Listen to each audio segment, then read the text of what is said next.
Honor Flight is again taking off tomorrow, and I'm taking my 15th trip to Washington, D.C., along with 91 veterans. This afternoon, we have Steve and Tom Chalfin here with us. And guys, this is a trip you won't forget. Now, you have come out to the reception and the send-off quite a bit, so you're pretty up to speed with what Honor Flight does. Yep. Yes, we are. It's an enjoyable thing to come out and watch and see the guys come home. I mean, we were going to it when it was all World War II veterans, and it was just to see the expressions on their face and to see what they must have experienced when they went to Washington as they come home. The band meets them. It's a festivity that's really worth being there to see. I'm lucky enough my sister was in the band, and so that's how I got involved in going out and watching her play, and it's been enjoyable. Tom, it always strikes me about the Vietnam guys when we come into the finish there, the big homecoming and the celebration, all the family and friends and the flag waving and the signs, because as you can attest to, when you guys came home from Vietnam, you did not get that kind of reception. It was pretty rough. What's it like to see the turnaround and attitude toward Vietnam veterans in our society?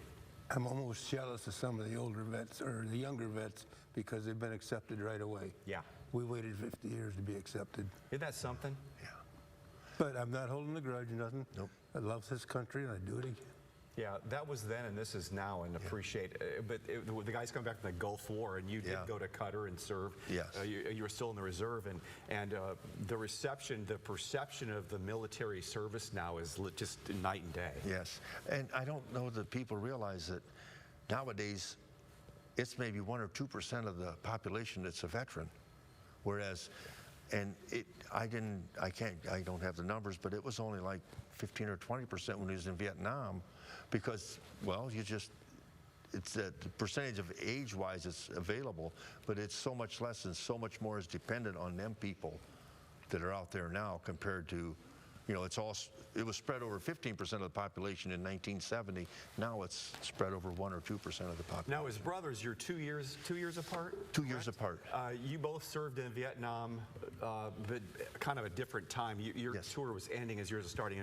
You were Navy, you were Air Force. Yes. You were in country during your time. Yes. Yeah. It was when you're only 20 years old, you think like, oh, this ain't a big deal. And the first time that our base had a rocket attack, oh, that's what this is all about. I pulled my cover over when I was in bed at night. Then I had to go sit in a bomb shelter for an hour and a half while everybody else went back to bed. So I learned that no matter if I go when the horn goes off or I learned that, yeah, but you didn't sense the danger.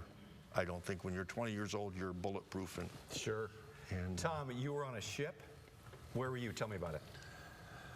Tonkin Gulf, Yankee Station. Yeah, I was on a ship, and we was flying over North Vietnam, you know, probably going places they told us not to go. Yeah.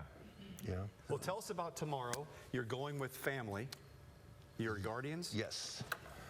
Well, my guardian is my daughter. And she's probably more excited about this trip than I am, you know. So, but she's been taking care of everything. All I got to do is show up. So she's a good kid. So I told her I'd keep her.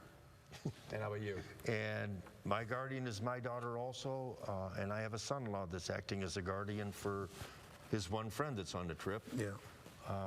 And my daughter, 2 years ago, was guardian, and she snuck her trumpet along and played taps at one of the memorials. So this year, the Honor Flight, she said, I'm going to sneak this aboard, and they said, no need to.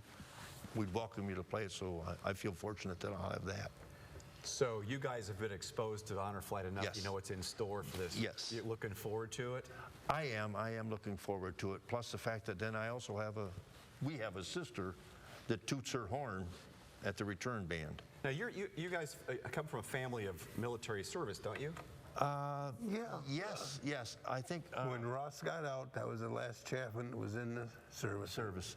But when you go back to World War II, our father couldn't serve. He tried to join the Army. They rejected him. He tried to join the Navy. They rejected him. He went down and tried to join the Marines, and just about was in when my grandpa, he's been rejected twice, and he was the only boy left to help at the farm.